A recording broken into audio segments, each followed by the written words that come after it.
오늘 성서정과 마가복음서의 말씀에서 우리는 예수님 제자들의 삶의 방식과는 다른, 아니 보통 사람들의 삶의 방식과는 근본적으로 다른 한 여인의 삶의 방식을 발견하게 됩니다.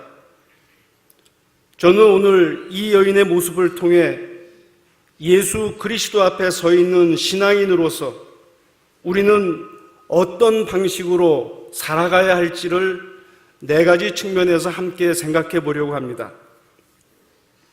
첫째로, 우리 신앙인들은 주님 앞에서 철저히 자신을 깨는 삶을 살아야 한다는 것입니다.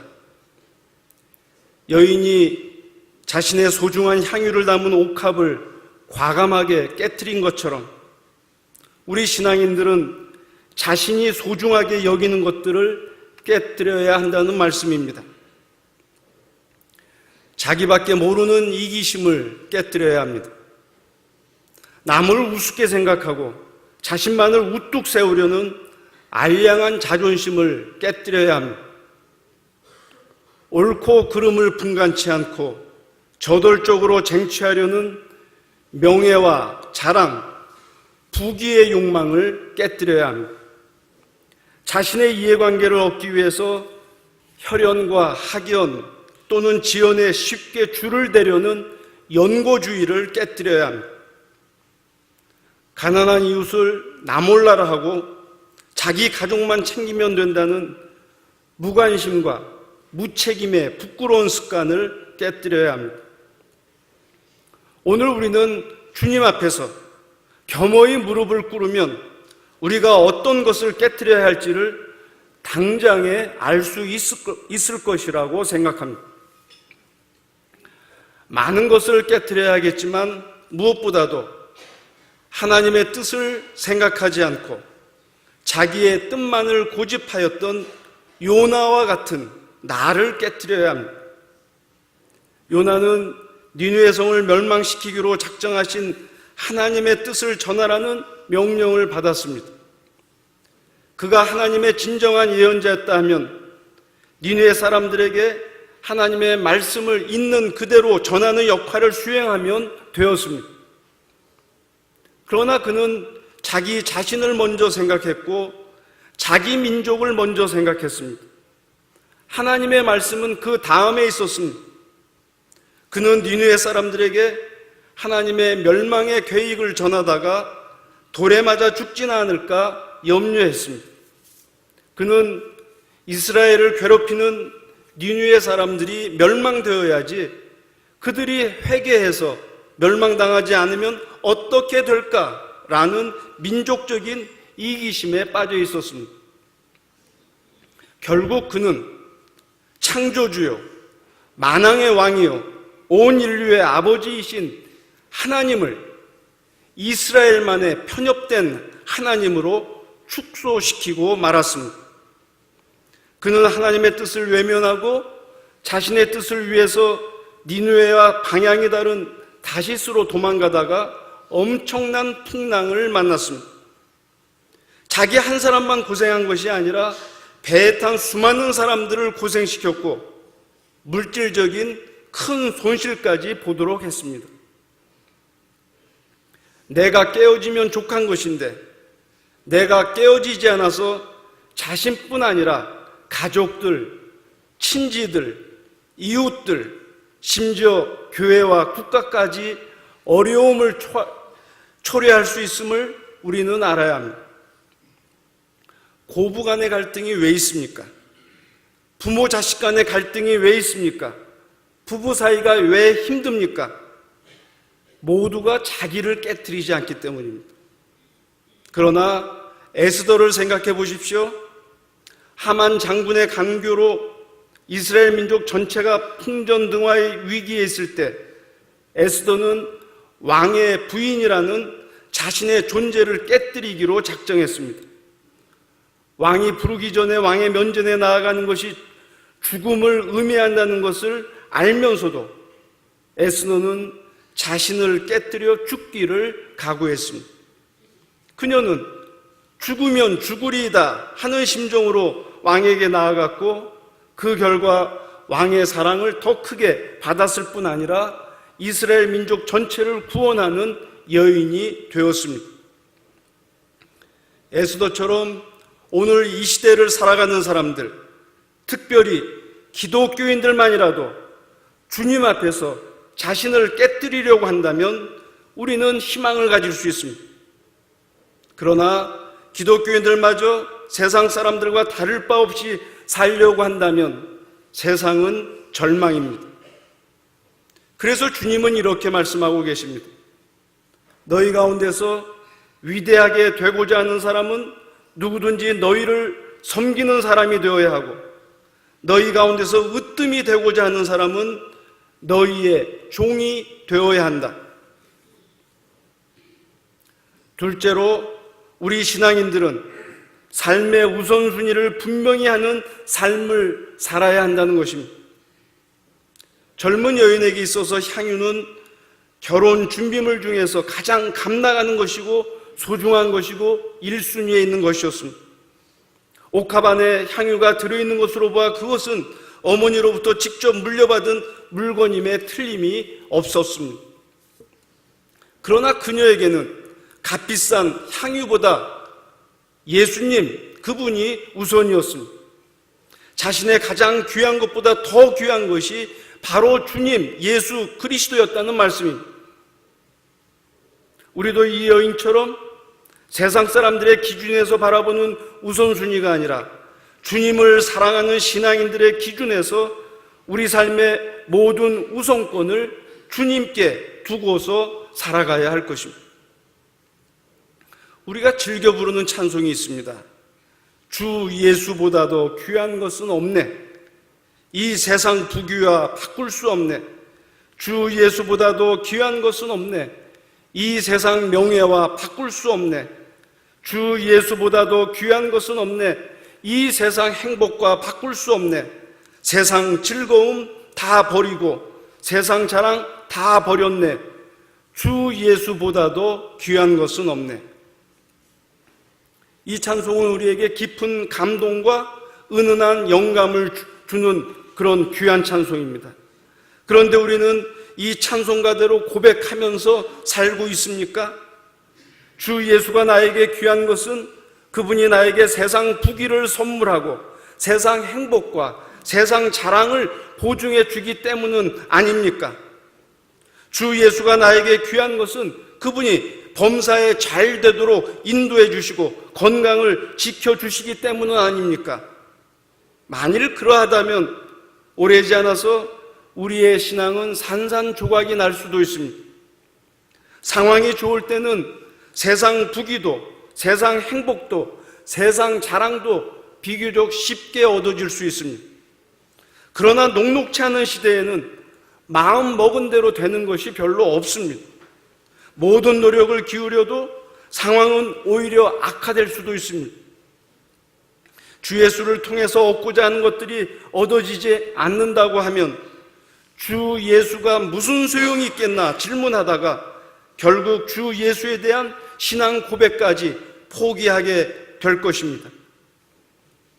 신앙의 우선순위에서 주님을 다른 것보다 뒤에 두는 사람은 사실은 주님을 복비로 주는 무당 정도로 생각하는 사람입니다. 자기 관심사와 이해관계를 얻기 위해서 주님을 찾는 사람은 영혼 있는 무당을 찾는 사람과 다를 바가 없다는 말씀입니다.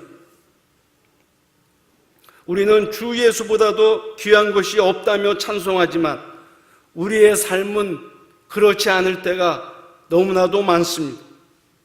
우리의 자녀들에게 공부라는 것이 왜 그리도 중요한 것이 되어버렸는지 잘 모르겠습니다. 마음속으로 스스로 질문해 보십시오. 나는 나의 자녀가 신앙을 소홀히 하거나 팽개친다 하더라도 소위 스카이 대학의 학생이 되는 것, 졸업 후에 좋은 직장에 취업하는 것, 이것을 더 원하고 계신지, 스카이 대학은 설사 못 가고 좋은 직장에는 취업하지 못한다 할지라도 성숙한 신앙인으로 사는 것을 원하고 계신지. 대부분의 교회는 어린아이들과 학생들의 신앙교육을 위해서 많은 노력을 기울이고 있습니다. 우리 대학교에도 다른 교회 못지않게 노력하고 있습니다. 그런데 적지 않은 신앙인 부모님들은 공부를 위해서라면 주일 예배라도 포기시킬 준비가 되어 있다는 것, 그것을 볼 때마다 마음이 안타까울 때가 참 많습니다. 자녀들의 공부를 포기시키거나 자녀들의 인생 진로를 소홀히 하라는 것 결코 아닙니다. 그러나 공부보다는 신앙이, 외형적인 성공보다는 신앙의 신실함이 우선이 되어야 한다는 말씀입니다. 또 공부를 좀 못하면 어떻습니까? 신앙 하나만 제대로 있으면 우리 자녀들은 악한 세상에서 빛과 소금으로 의미 있는 인생을 살 수 있지 않겠습니까? 그래서 주님은 오늘 이렇게 말씀하고 계십니다. 너희는 먼저 하나님의 나라와 의를 구하라. 그리하면 이 모든 것을 너희에게 더하여 주실 것이다. 셋째로, 우리 신앙인들은 주님을 우선시하는 우리의 삶을 누가 비난할지라도 신앙의 지조를 지키는 삶을 살아야 한다는 것입니다. 여인 주변에 있던 사람들 중에 여인의 신앙을 칭찬한 사람은 주님 말고는 없었습니다. 여인 주변의 사람들은 하나같이 여인을 비난했습니다. 그들은 값진 향유를 300데나리온에 팔아 가난한 사람들에게 나누어 줄 것이지 왜 예수님의 머리에다 허비하냐며 분을 내고 책망하기까지 했습니다.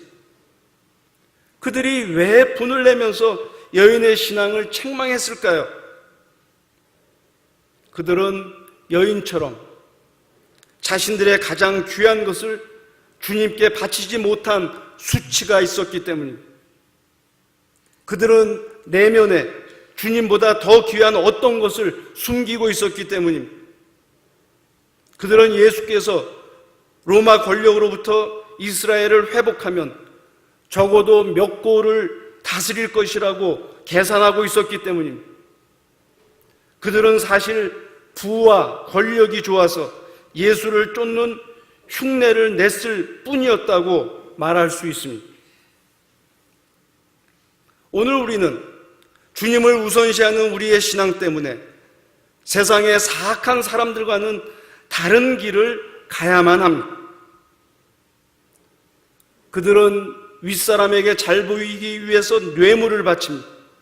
그들은 자신의 지위를 이용해서 집도 사고 땅도 사고 돈도 챙깁니다. 그들은 자신의 욕심을 채우기 위해서 거짓말도 사기도 서슴지 않고 자행하고 있습니다. 그들은 드러나지만 않는다면 무슨 일이든지 할 준비가 되어 있습니다. 그들은 그것을 삶의 지혜라고 생각하며 그렇게 살지 않는 사람들을 향해서 오히려 손가락질을 하는 경향이 있습니다. 세상은 그렇게 단순하지가 않다. 너는 숙맥이다. 온실안에 화초다. 바보같이 살지 말고 보다 더 자유롭게 살아가라. 그들은 자신들의 수치를 감추기 위해서 자신들과 다르게 사는 사람들을 자신들처럼 만들기 위해서 이렇게 유혹하고 있는 것입니다. 그러나 주님을 우선시하는 사람은 세상적인 시각으로 볼 때 손해를 본다 할지라도 진리에 어긋난다고 하면 결코 수용하지 않습니다. 진급을 못할지라도 북이나 영화에서 멀어질지라도 세상에서 좁은 길을 기꺼이 걸어가려고 하는 것입니다. 보디발 장군 아내의 유혹을 뿌리친 요셉은 칭찬을 받기는커녕 감옥에 가야만 했습니다. 마찬가지로 우리가 어떤 어려움에 처할지라도 주님의 진리를 따르겠다고 각오할 때 우리는 하나님의 진리 위에 우뚝 서게 될 수 있습니다. 그래서 주님은 오늘 이렇게 말씀하고 계십니다. 나를 따라오려는 사람은 자기를 부인하고 날마다 자기 십자가를 지고 나를 따라오거라. 끝으로 우리 신앙인들은 다른 사람들의 비난에도 불구하고 주님만을 우선시할 때 주님께서는 우리를 인정해 주신다는 사실을 기억하면서 살아야 한다는 것입니다. 여인은 다른 사람들은 아니었지만 주님에게서만은 인정을 받았습니다. 그리고 주님께서는 온 세상 어디든지 복음이 전파되는 곳마다 이 여자가 한 일도 전해져서 사람들이 이 여자를 기억하게 될 것이다 라고 약속해 주셨습니다. 이 약속은 분명히 이루어졌습니다.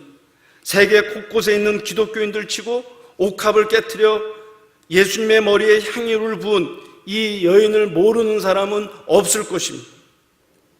예수님과 함께 이 여인은 오늘도 루스체플 예배실 이 자리에서 전해지고 있지 않습니까? 우리 신앙인들은 주님의 인정을 기대하면서 사는 사람들입니다. 제가 남녀공학 고등학교를 다니던 시절입니다. 어느 날 도서관에서 공부하던 저에게 친구들이 나갈 때마다 저를 향해서 인사를 하면서 나갔습니다. 전교에서 1등을 하던 친구도, 학생회장을 하던 친구도, 제일 키가 크고 잘생긴 친구도 하나같이 자기가 먼저 간다며 저의 등을 두드리고 나갔습니다. 도서관의 구조는 남학생과 여학생이 서로 마주보는 그런 구조였기 때문에 여학생들이 보는 자리에서 학교에 잘난 친구들이 저의 등을 두드려 줬으니 제가 얼마나 으쓱해졌겠습니까? 지금도 저는 그때의 감격을 잊을 수가 없습니다. 왜냐하면 키도 작고 별로 주목할 만한 것이 없던 저를 친구들이 크게 인정해 주었기 때문입니다. 친구들의 별거 아닌 인정에도 목이 부러질 정도로 으쓱해지는데 우주 만물을 창조하시고 친히 구주로 오신 만왕의 왕 주님께서 우리를 인정해 주신다고 하면 우리는 그 인정에 우리의 삶 전체를 걸고 살아가야 하지 않을까요? 어느 목사님이 새 교회에 부임하셔서 교회 집무실을 지키는데 정오만 되면 한 노인이 교회 안으로 들어갔다가 잠깐 있다 나가는 것을 발견하게 되었습니다. 같은 일이 계속되자 목사님은 궁금해서 물어보았습니다. 노인의 대답은 이러했습니다. 자신은 기도하는 법을 모르지만 하루에 한 번이라도 예수님을 뵙고 싶은 마음으로 예배당의 십자가를 보고 예수님 안녕하십니까? 제가 왔다 갑니다 라며 인사하고 있다는 것이었습니다. 시간을 정해놓고 매일 이렇게 다녀가는 것이 쉬운 일이겠습니까? 그런데 어느 날부터 노인이 보이지 않게 되자 목사님은 궁금해졌습니다. 수소문을 했더니 노인은 교통사고로 병원에 있었습니다. 목사님께서 병원을 신방했습니다. 노인을 신방해서 보니 노인은 고통 가운데서 웃으면서 병원 생활을 잘하고 계셨습니다. 이상히 여긴 목사님이 질문했습니다. 힘이 드실 텐데 잘 이기고 계시네요. 그러자 그 노인이 기다렸다는 듯이 이렇게 대답했다고 합니다. 정오만 되면 예수님께서 병실 문을 빠꼼 열고 내가 왔다가 가네 말씀하시면서 손을 흔들어 주십니다. 그런데 어찌 제가 힘들겠습니까? 주님만을 순수하게 생각한 노인을 주님도 인정하시고 매일 찾아주셨다라는 이야기입니다. 이 이야기는 설교를 위한 예화일 수 있겠지만 주님만을 우선시하는 우리의 삶이 세상 사람들의 시각으로는 어리석게 보일지라도 주님만은 우리의 중심을 헤아리고 인정해 주신다는 말씀입니다. 어떤 경우에는 우리의 진실한 삶이 죽을 때까지 인정받지 못할 수도 있습니다. 그러나 마지막 심판 때 주님께서는 그래, 네가 나를 위해서 큰 수고를 아끼지 않았구나 말씀하시면서 인정해 주실 것이라고 믿습니다. 그래서 사도 바울은 이렇게 고백하고 있습니다. 십자가의 말씀이 멸망할 자들에게는 어리석은 것이지만 구원을 받는 사람인 우리에게는 하나님의 능력이 됩니다. 사랑하는 대학교의 교우 여러분, 오늘 우리는 우리의 부끄러운 삶을 깨뜨려야 합니다. 자신의 이기적인 욕심을 깨고 알량한 자존심을 깨고 어리석음을 깨고 악한 습관을 깨고 하나님의 자녀다운 모습을 귀하게 간직해야 합니다. 주님께서는 우리를 사랑하기 위해 십자가에서 자신을 깨뜨려 향유보다 귀한 생명을 다 내주셨습니다. 이제 우리는 우리 자신을 깨뜨려 우리의 귀한 것을 주님께 돌려드려야 할 때입니다. 우리의 인간적인 자랑과 모든 욕망을 오물처럼 여기면서 살아가야 할 것입니다. 이 세상에서 주님보다 귀한 분은 없습니다. 주님만이 우리의 생명이요 참 보배 되십니다. 그분 때문에 우리는 삶의 의미와 목표가 근본적으로 달라졌습니다. 구원받은 자로서 영원한 생명을 지니고 살게 되었습니다.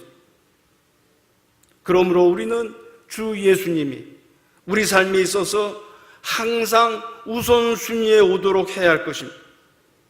우리 주변의 세상 사람들은 그들이 귀하다고 여기는 것들을 소홀히 하는 우리를 향해서 오히려 손가락질할 수가 있습니다.